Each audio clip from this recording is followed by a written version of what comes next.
Diamonds, a symbol of purity, love and faithfulness. In jewelers' shops in the West, these myths are very much alive and kicking the prices to a peak. Diamonds last forever, and for this myth of everlasting love and value, we readily pay that little extra. A small supermarket in Zambia, Africa, where in among the washing powder and toothpaste we also find diamonds from neighbouring Angola, where both government and rebel troops have both financed their civil war with them these last 27 years. These precious stones are called blood diamonds, and according to the UN, all trade with blood diamonds is banned. So, have our two shops anything in common? Well, not if we are to believe the diamond industry all across Europe and the USA. Selling blood diamonds, or to say it more diplomatically, conflict diamonds, is considered to be impossible in Europe. Chancen så lille, så jeg tror slet ikke på, at det har nogen betydning. But does the Danish jeweler know exactly what's going on in a faraway country such as Africa? We decided to travel to Africa and purchase a diamond in order to follow the trail from its country of origin, right until it was fitted into a gold ring in Denmark. A half-carat diamond, a totally illegal half-carat blood diamond. This film is the story of that journey.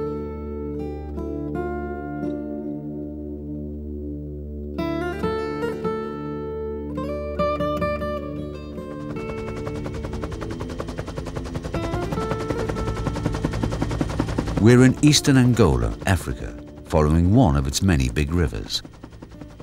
Angola is home to some of the world's richest diamonds and a civil war that's now been going on for 27 years. A war between Angola's corrupt MPLA government and its brutal UNITA rebels.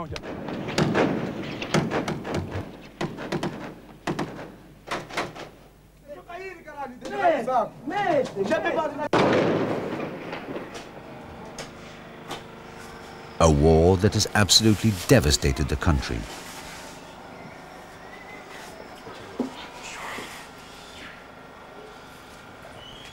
Both warring parties want to take control of the country's vast diamond districts to the east of the country near Zambia. Diamonds which can continue to finance tanks, fighter planes and guns.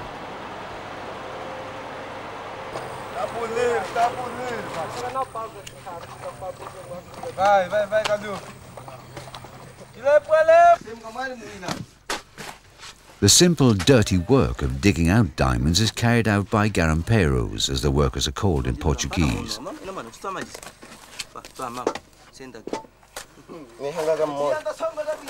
Day in and day out, year after year, they rinse the sand over and over again in the hope of a major or even a meager find.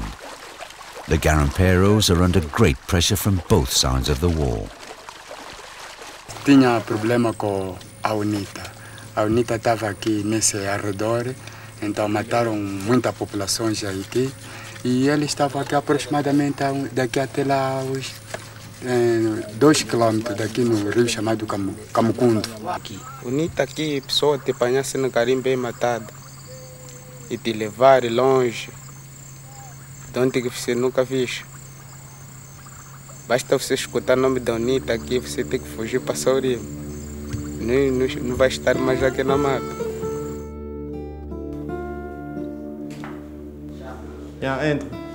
In 1998, the UN banned all trade with UNITA diamonds in an attempt to stop the interminable civil war.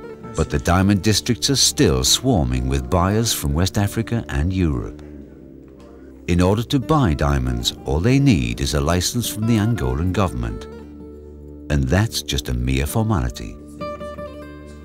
Implementing the UN trade ban is made no easier by the fact that it's impossible to see if a diamond comes from the banned UNITA districts or from government territory, for Angolan diamonds have no exterior signs which indicate their source of origin. But this problem is of no real concern to those who deal in diamonds. And probably the business is better when it's war, because you know, you don't have a lot of illegal people doesn't come here. and for us, we stay here with security, then it's more easy for us. This is only the difference, but the rest is the same.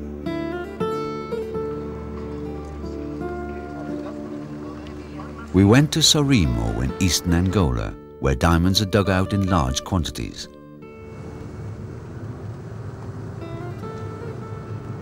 We'd hardly arrived before people eager to sell contacted us.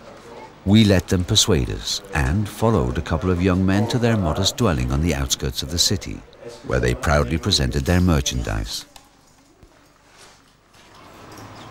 Les valeurs ou les qualités, avec les diamants, il y a de $300, 350, 400. Maintenant, les acheteurs qui sont ici. When we found out that the diamonds were not illegal UNITA diamonds, but in fact government diamonds, we declined their offer and decided to look elsewhere.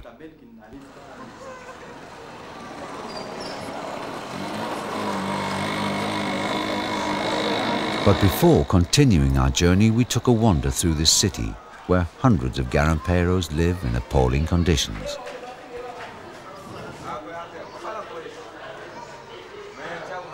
One of its inhabitants is journalist Shoso Bellos, who took us on a guided tour through its miserable streets. Nothing, no water, no electricity, nothing, no nothing. Yeah. People even live with no saving, you know, they can one day fall down with the building. Yeah, because the building is also too old. Yeah. From the independence until now, it was never was subject of maintenance. Yeah. The government army controls the city and the rich diamond districts surrounding it. But the people living here derive none of the benefit. For both generals and governors alike regard the diamonds as their own private property. For Shoso Bellos, it makes no difference if diamonds come from the government side or from rebel-controlled areas. To him, they're all blood diamonds. I think one part of this money goes to the gangs, to buy gangs to continue this war. Another part goes to the pocket of the governors. So what might have been one of Angola's richest cities is in fact one of the world's poorest, where people are suffering despite the abundant assets in their country. I believe that the life in this province is most difficult than in other province of our country, because the prices of everything in this province are based on the price of diamonds. Mm-hmm. Yeah, even people here, they eat once a day, you know, they don't have they don't eat 2 times a day, just once, and 12 o'clock they eat and never more. Isso para mim que os diamantes só apenas aqui em Angola só serve para comprar armas, não serve para outra coisa, porque eu como angolano não me beneficio nada dos diamantes. Então também deviam ver essa questão. Only one building remains intact, the governor's palace. When we asked the deputy governor why Sorimo looked so abused, he said it was because the country was at war. But the government has great plans for the future. Next year, for example, it's going to renovate the hospital. E, portanto, as províncias aqui da região já começaram a beneficiar percentagens da produção diamantífera. E é com elas que agora já vamos começar a melhorar o nosso programa dos investimentos públicos. Portanto, grande parte destes recursos agora vêm das percentagens, portanto, da atividade mineira que é exercida aqui na província. In the diamond districts, the confrontations between the rebels and the government army have decreased somewhat in recent years. In most places, there's a tacit understanding between the parties. Both the MPLA generals and the UNITA commanders have found out that they can both profit highly by continuing their low-scale war indefinitely. Even though it can prove fatal to speak your mind in public here, representatives of the small Social Renewal Party nevertheless recounted how diamond deals regularly take place here, between the governor and UNITA in the Malanja province. Em relação a questão do combustível, de facto, Fábio Fernandes, ele mesmo vendeu combustível à UNITA. Nós temos provas concretas. Saíam caminhões de Transole, Caimalanche, iam até o Queixo. Na altura, o Queixo estava ocupado pela UNITA. Então, o que aconteceu? A partir dali, a UNITA começou a atacar a cidade com mais intensidade. Quer dizer que o combustível saía a partir de Luanda para Malange, e Malange ia até para a UNITA.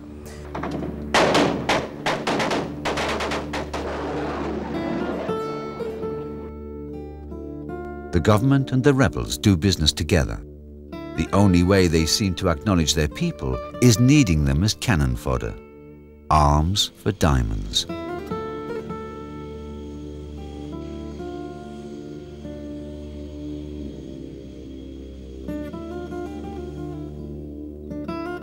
The governor of Malanje trades fuel for blood diamonds and in so doing makes life for his own people unbearable. Every day, scores of children and adults die of undernourishment.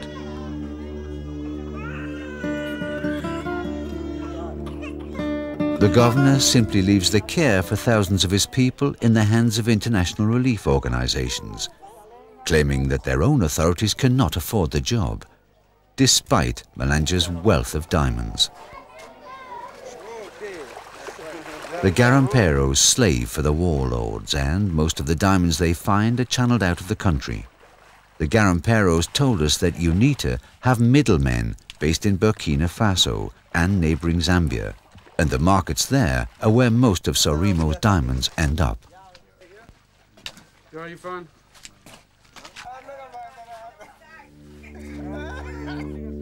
So now, our blood diamond trail led us to Zambia.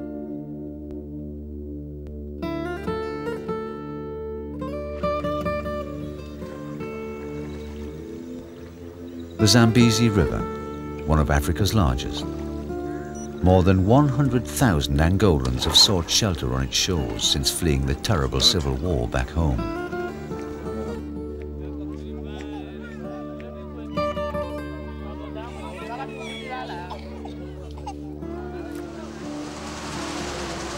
As Angola's neighboring state, Zambia is just across the border, though there was not a trace of any border control to be seen. We took the ferry across the river towards the small border towns of Mongu and Sananga, two important trade centers for UNITA blood diamonds. Officially, this should not be possible, for according to UN Resolution number 1976, all trade with UNITA diamonds is banned. But UN resolutions from New York are of little consequence here in Sananga. And in this small district of western Zambia, there are plenty of dealers anxious to make a quick profit, as we were soon to find out. In Sananga's only hotel, we found many non-Africans, businessmen from all around the globe, each hoping to strike a lucrative deal.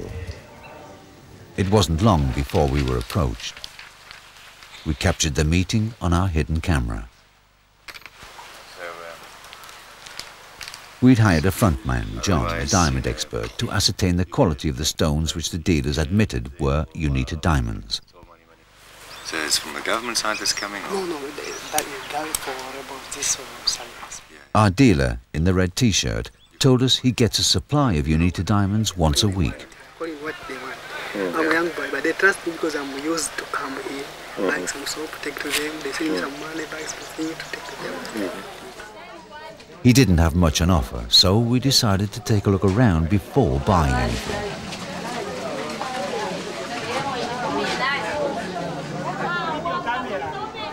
Only a small part of UNITA's diamonds are sold in this area. UNITA prefer to fly their middlemen from Europe or the USA directly into the jungle. But some of the UNITA rebels have to sell their diamonds here in order to buy food, fuel and other necessities.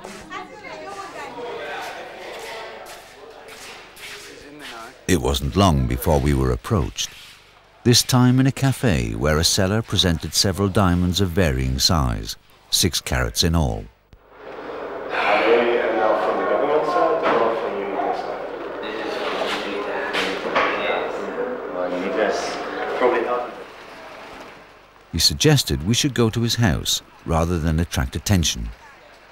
He told us of his frequent contacts with the rebels in Mandinga.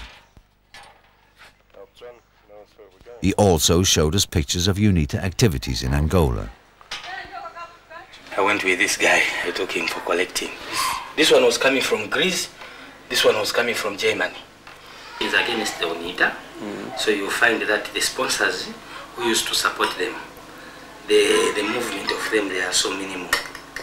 So it's like they are lacking goods, medication, clothing, fuel. It's a problem. The diamonds were genuine. He told how he normally did business by paying an amount to UNITA for every diamond he sold as a kind of export duty. You see, that permit for UNITA. So from UNITA, you got a permit? Yes. You pass in the control camp, then you just show them the paper. Just show them the paper. They can even give you some bodyguards to escort you. That's good. He proudly presented his sales license from the Zambian government, which in effect allows him to violate international sanctions on a daily basis. 54 carats, the biggest piece it was. We agreed on a price.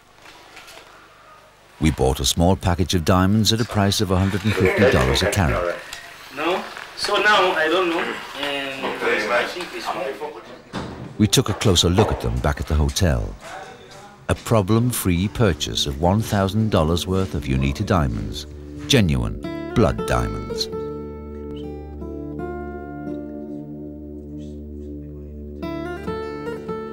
We continued our journey to Zambia's capital, Lusaka. For a long time, Zambia's government has been assuring the UN that no official diamond trade takes place in the country. And a police raid earlier in the year had confirmed this. So, on the face of it, no UN sanctions were being violated in Zambia. Or so they concluded. We took our diamonds to the Mining Ministry's office. Gavin, how do you do? Nice to meet you. Where with very little effort and only a token amount of money, we soon ascertained an export license, even though we had no papers entitling us to trade in diamonds, as is required under Zambian legislation. The government official knew very well that our diamonds were blood diamonds. Those diamonds, great, especially last year, were a bit tricky. Yeah. This Angolan thing, national thing. Yeah. About 6 carats each of them. Yeah. Are you exporting to? We'll probably sell in Antwerp. The atmosphere was very relaxed in his office. Soon we were engaged in conversation with another diamond trader who told us about his latest visit to UNITA and of the aeroplanes packed with dollars that are flown out to the rebels. You can see airplanes brings only dollars in charge, I swear to God. In the meantime, our papers were made ready. So it will give you the authority to export from us. So whichever country you go to, you still use this, or even here on airports. Okay. All our documents now required was the official stamp from our obliging clerk at a cost of around $200.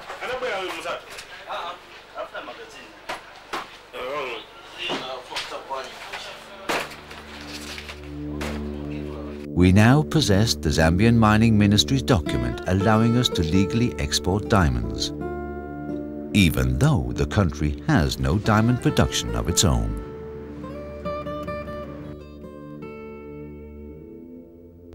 We were now free to fly to Antwerp via Frankfurt.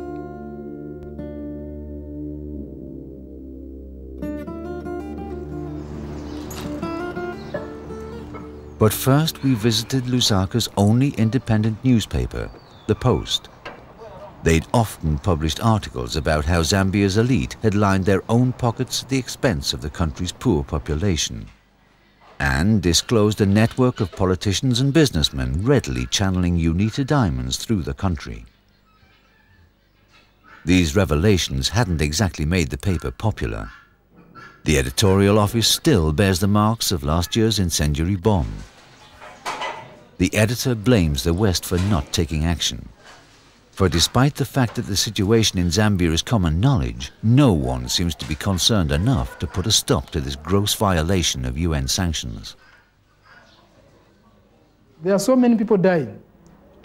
The war in Angola is escalating. Even now, the number of refugees pouring into the western province of Zambia is increasing. Children, women are dying.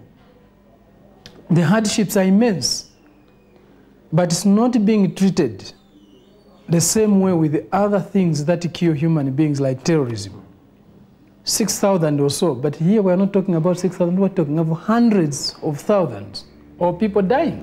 So far, more than 500,000 people have died in the Angolan civil war. Almost 4 million others live in exile, and tens of thousands have been crippled by landmines. This is the nightmare kept alive by oil and diamonds. The quest for raw materials has made the war permanent. And despite its abundance of raw materials, Angola is classed as the world's poorest country, alongside Afghanistan.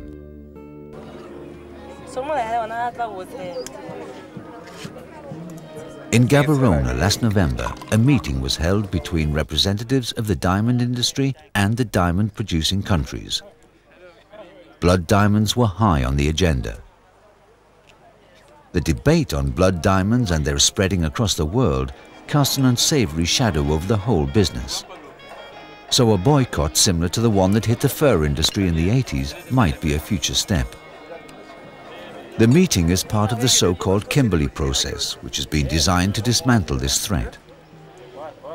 The aim is to give every diamond a certificate of origin, covering its journey all the way from the mine and on to the jeweler's shop, to ensure that no diamonds come from rebel territories, so the industry can preserve its clean image, even though, according to the industry, blood diamonds only count for a very low percentage of the overall diamond trade. You look at all the good diamonds, and then you look at all the places where you have problems, and you know there's a certain percentage of those diamonds that are the problem diamonds, and you come to 4%. Up to 4% maximum can be considered conflict diamonds, so the majority of the diamond trade is clean. If you would include the diamonds that are indeed financing the war effort of the Angolan government, not the rebels, or the Congolese government, not the rebels in the Congo, or the Sierra Leone government, not just the rebels, then you're talking about much bigger quantities, obviously. But this is a question of definition. In the UN, only diamonds that have passed through rebel hands are considered blood diamonds. But in Angola's case, diamonds that have passed through the hands of government generals should also be taken into account. Certificates of origin are basically a good idea, though monitoring that their certification is genuine is a problem. And it's food for thought that Zambia did not even attend the meeting in Gaborone. We showed our Zambian export papers to Christine Gordon, who is a member of the UN committee who monitors that the sanctions against UNITA are in effect working. The committee makes frequent travels to the States and Southern Africa and has trusted Zambia's government for a long time. It's absolutely crystal clear. The diamonds are sold in Mongu, where a police investigation previously revealed no diamond trading. You have all the customs stamps. Case then, this is a perfectly legal purchase of diamonds from Zambia. One that doesn't take place. But these are UNITA diamonds. Of that we are sure. Yes. So. Well, I think this has to be raised with the government of Zambia.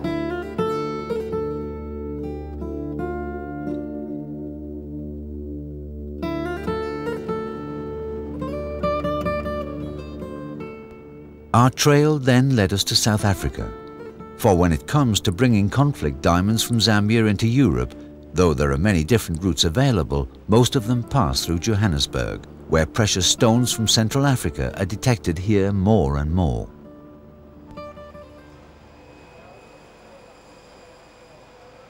Johannesburg Airport has become a favoured transit place for international smuggling. Cocaine, for example, from South America, endangered species, and diamonds. Diamonds worth millions can easily be housed in a matchbox. making them easy to smuggle. So on the least suspicion, travellers are closely inspected. Many years of experience have taught customs officials that when it comes to making profit, the human imagination shows no limits.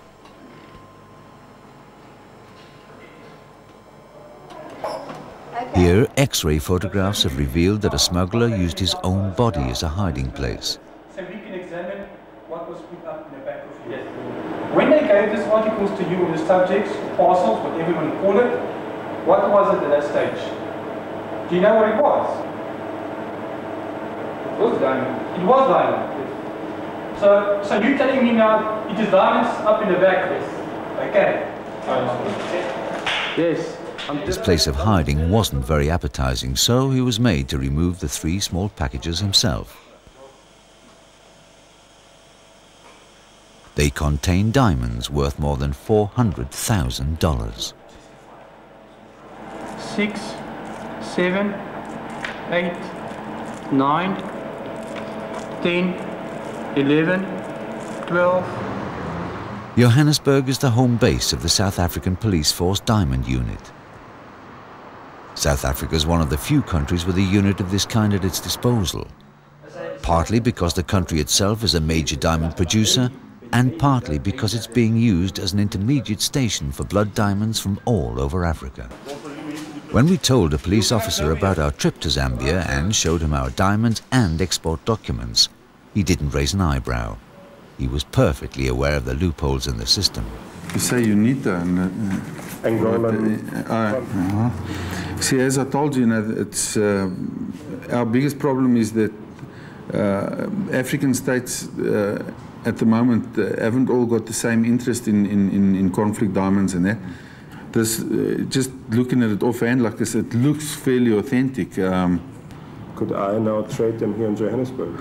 Well, if they're convinced that this is a legal document, most definitely. So we could have brought our Angolan blood diamonds to the official diamond market in Johannesburg, where many millions worth of diamonds change hands under strict security measures every day. However, not even strict control can prevent South Africa from being flooded with blood diamonds from neighbouring states.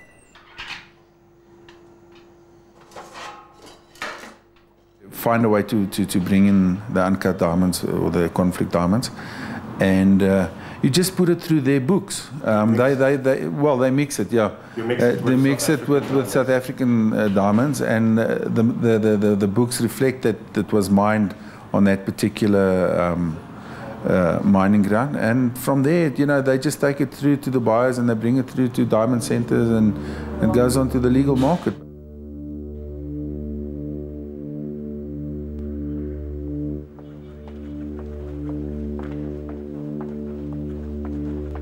We packed our blood diamonds and flew to Belgium.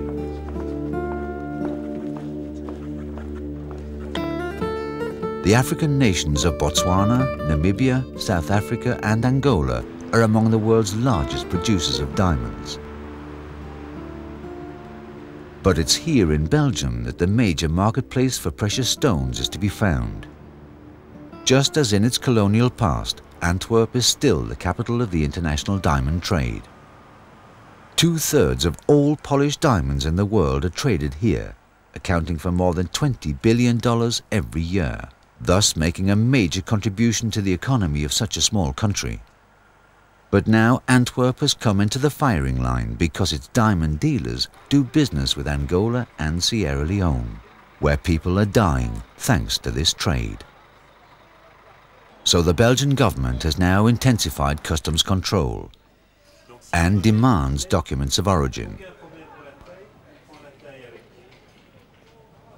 Though we experienced no problems in getting our diamonds through via Brussels. But then again, why should we? Our diamond purchaser John left Zambia with all the necessary legal documents which declared our diamonds to be from Zambia. This is our parcel that we brought in. The papers from Lusaka were readily accepted by customs. So we managed to get our blood diamonds sealed with Belgian customs stamps and made perfectly legal in Antwerp's business metropolis.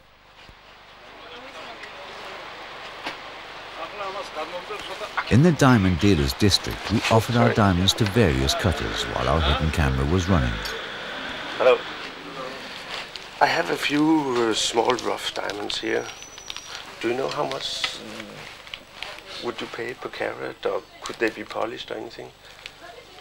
The problem is they're very small. You don't have anything bigger?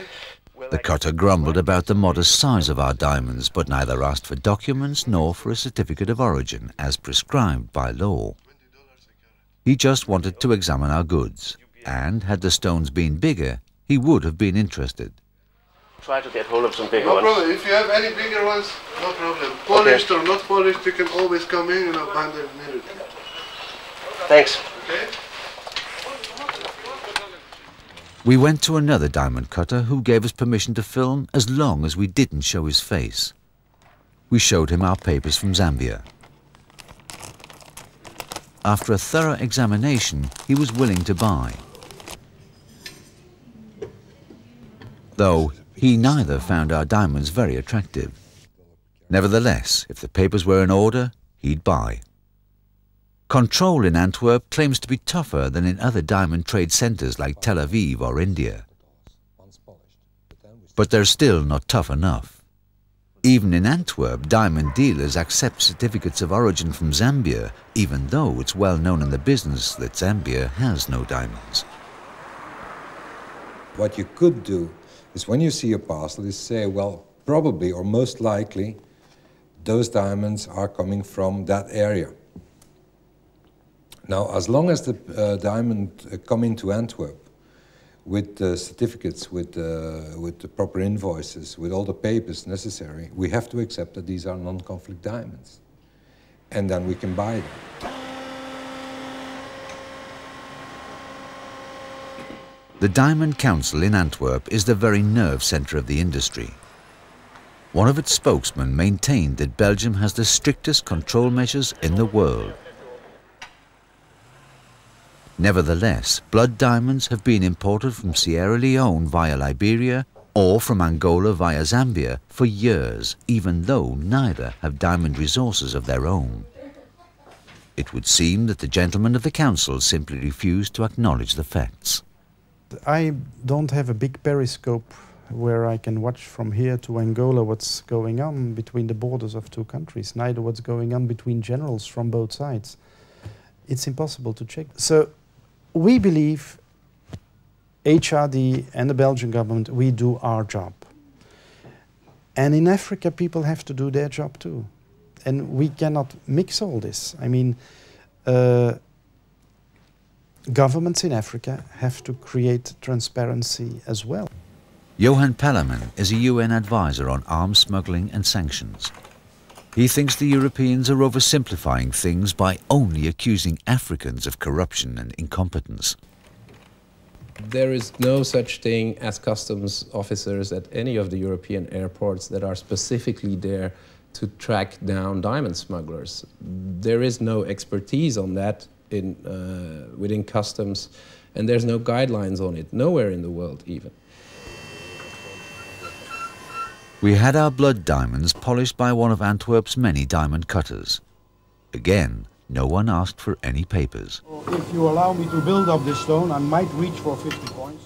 Diamonds are brilliantly suited for criminal practice since they're so small and thus easy to smuggle.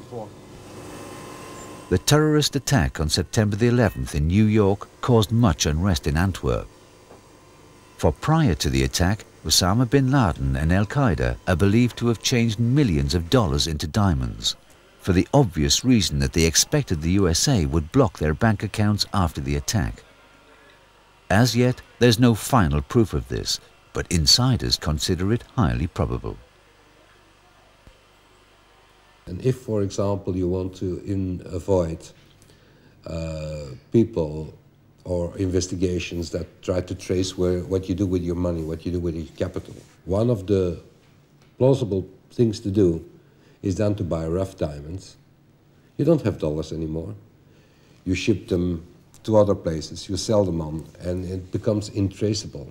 I don't know any example of a diamond dealer that has been caught with conflict diamonds. And the issue has been very high on the agenda in the last couple of years. Reports have been produced with names of possible violations of sanctions. Still nothing has happened. The diamond's bloody trail now spreads from Antwerp and out across Europe. We suspected that other European countries may have an even more cursory diamond control than Antwerp. Denmark, for one, for example.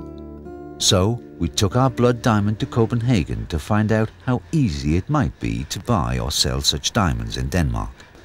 Risikoen for at købe bloddiamant i Danmark er ret stor. I Danmark er det sådan, at ligesom i USA, at kunder meget gerne vil have topkvalitet diamanter. De bedste diamanter i verden, de kommer fra Angola, Kongo, de områder, som er bloddiamant hjemmeland. We showed our blood diamond to him and explained its route. He didn't find our story very surprising, adding that the control of diamonds in Denmark is virtually non-existent. Normalt spørger de, hvor jeg har købt dem hen, og så skal jeg udfylde en importformular, hvor jeg skriver, hvor jeg har købt dem hen.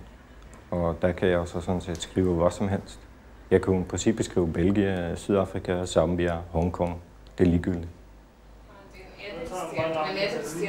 So how can a Danish jeweler be 100% sure that the diamonds he buys aren't blood diamonds? Så vil jeg se et oprindelsespapir, en faktura, hvor den person har købt de sten henne. Ikke? Ja. Det må man gøre det på. Og hvis jeg nu viser dig den her diamant,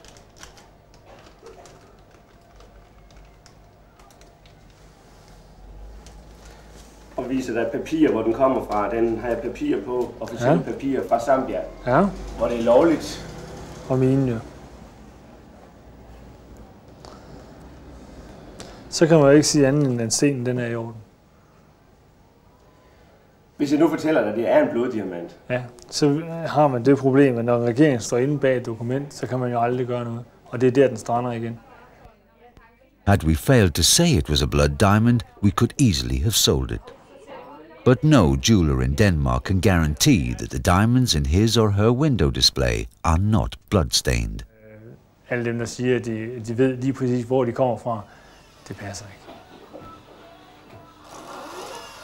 And so our diamond from Angola's rebel army reached its final station. And when with great finesse a goldsmith fits it in a ring, a shimmering symbol of beauty is complete.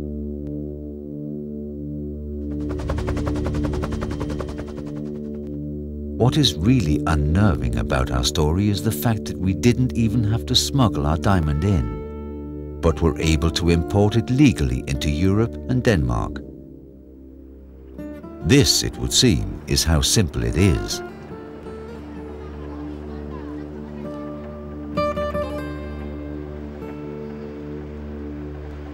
Diamonds haven't killed anyone, said a diamond dealer in Antwerp.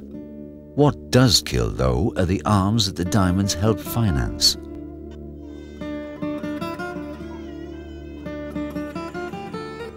This, however, is of little comfort to those suffering in Angola.